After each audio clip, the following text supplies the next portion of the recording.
Not that long ago, I took up a challenge to bring out a sub £500 package for a decent PCP, and I suggested the Gamma rifle, which is in the budget bracket, but of good quality and accurate.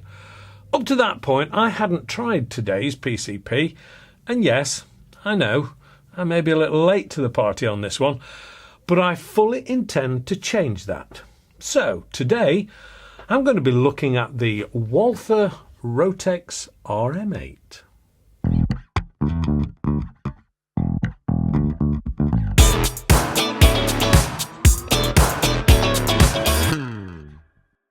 Hello and welcome to AAR on Air. Today it's Rotex time with the RM8. No, it's not the ultra compact, but I'll be looking at that in the future. Fingers crossed. This one is the standard Varmint. And this particular version is in black polymer and 177 caliber. And I know there are a whole host of guys out there with this little workhorse using it for pest control, target work and just general pleasure. And there are also a load of people out there who perhaps never gave this a second thought. Well, watch on and just think about that second thought. Walk around then. This is the polymer version and all black, and I don't have any issue with that at all. The polymer is very good quality and does not have the hard plastic feel to it, as is often the case on some of the budget PCPs.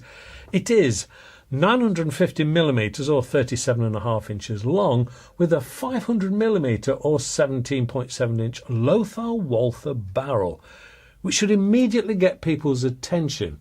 It has an unscoped weight of 3.6 kilograms or 7.95 pounds, which is quite a nice weight if you're likely to be carrying this around when doing a spot of pest control. An interesting point to highlight here is it comes with a muzzle brake on the 1/2 inch UNF threaded barrel, but no silencer or moderator. You're going to need one. I've fitted a Hogan decimeter, and it does eat decibels, that is. It's not overly long or overly round, not like some of the painted black baked bean tins I've seen out there. That is going to add to the overall length, but it will keep the neighbourhood happy. This has quite a discreet and, dare I say, cute front 200cc air bottle, which has a 232 bar maximum fill pressure, which is spookily the same as the BSA Gamma max fill pressure. This is good for around 180 full power shots, which is quite impressive until you realise that this has a built-in regulator, which goes a long way to explain the high shot count and the feet per second spread, which we'll see later on. Working further back, we come to that Polymer Stock with a really rather useful weaver rail on the underside for a bipod or the like, just in front of the easy to read manometer, nice, clear and bright, which also incorporates the filler port. The forestock has quite a rounded stippled bulge to it, which gives it a nice secure grip either with or without gloves.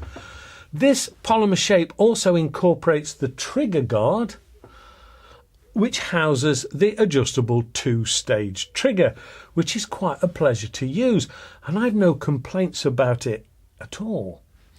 Moving further back, we come to the pistol type grip in this thumb hole ambidextrous stock. The grip is also stippled to prevent slipping and has a nice grip to trigger distance about it. The stock is finished off with a vented rubberized butt pad for extra comfort. The top rail is a 9 to 11mm dovetail fitting, and I've added a single piece mount to hold the Vector Optics 6-24 by 50 first focal plane scope. This should give the Walther a pretty good chance in the accuracy test a little later on. Below this is the 8-round magazine, which is not too dissimilar to the Varmint circular magazine in its simplicity. A firm favourite of mine. This one now has only got 8 rounds, and they do only supply one in the box, but they are cheap enough to buy additional ones if you want them. Loading is simply drop in and secure home within the band-sized O-ring. This was recently upgraded to this thicker band to prevent any rattle noise from the pellets when it was loaded into the magazine. To load this into the rifle, simply pull back on the bolt all the way, pull back on the magazine release catch, slot in from the left-hand side, make sure that it is nicely secure and seated. Then you can either push forward on the catch, then push the bolt forward, or simply push the bolt forward and it will also lock the retaining catch into position along the way anyway. At this point you'll realise the safety at the back has automatically applied itself and will need to be pushed home, making sure you depress the centre piece whilst doing it before you can take your shot. This will automatically apply itself each and every time you cock the gun. No complaints from me there either. The bolt itself is quite a meaty item, and at first I was a little unsure, but I've grown really quite to like it, and it does have a reassurance in use. Power levels then. This is the 177 version, and there is a .22 available if you prefer. But using the standard 8.44 grain JSBs, this saw 783 feet per second, which is 11.49 foot-pounds, and is bang on for a sub 12 foot-pound rifle. Now, I often get people saying, how can you say 11.5 pounds is bang on for a sub 12? Surely it should be 11.99. Well, the simple answer is, if you put different weight pellets in, as the police have been known to do when testing your gun, this could alter the foot-pound level, and that may push you over the all-important 12 figure. So it's always better to err, pardon the pun, on the side of caution. Hence, 11.5 pounds is about spot on. Now, the really important figure here is the spread. I shot a full magazine over the chrono and saw a maximum of 5 feet per second spread. From a quality end budget gun, I think is excellent. I've shot £2,500 regulated from some high-end manufacturers, and they've come nowhere close to figures like that. Power pretty much sorted out then. What about accuracy? Well, I've fitted, as I say, a Vector Optics marksman scope to this one to test it out fairly. And this was an absolute shock to me. I even got the Varmint HW110 out at the same time to compare it with. 40 metres then. Here goes.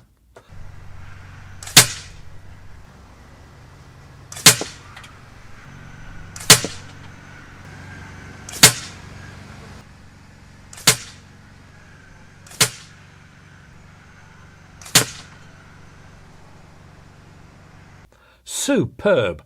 I was well impressed, and it stood its own against the Varmint comfortably.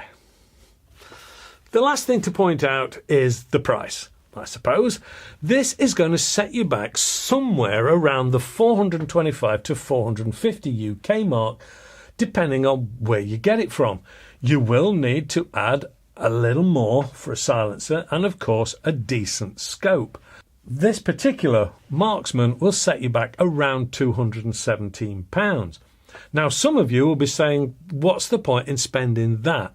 And that's fine, but try one. I invited my neighbour round to try this Rotex, and he had never shot before. He was shooting out at around 35 metres and was within a 10 pence piece group pretty consistently. He was quite pleased with himself. I then showed him the same thing with a 3 to 9 by 50 quality scope, and he was immediately able to see the difference. and he is a non-shooter. Or perhaps I should say he was. He's now looking to start and is looking at the Rotex with the Vector optics. Not a bad first PCP combo if you ask me.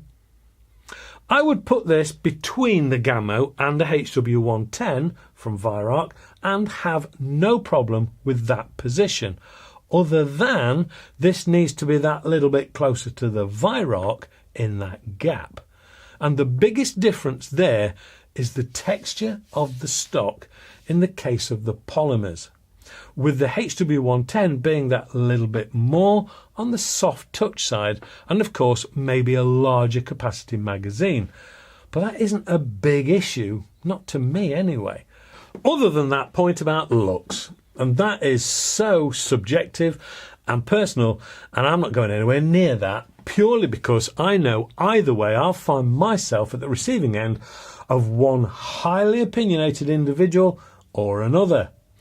I now see why so many people have one of these RM8s in whatever form and realise they've made a pretty good choice for either pest control or target work. If you've overlooked one of these in the past, maybe you need to go back and give one a second look. I'm pleased I did, and it looks like I've gained a shooting buddy with my neighbour too. Hopefully you've enjoyed this review. If you have, please give us the old thumbs up. If for some strange and bizarre reason, or maybe an oversight, you haven't subscribed, now's your chance. Hit the red subscribe link. Whilst you're there, don't forget the alarm bell. And of course, there is Facebook, forums, Instagram, LinkedIn, AAR merchandise, and of course, take a visit to the Vector Air guys when you get a chance. That's it from me. Hopefully I'll see you next Friday. So for now, it just leaves me to say stay safe and shoot safe. And thank you so much for watching.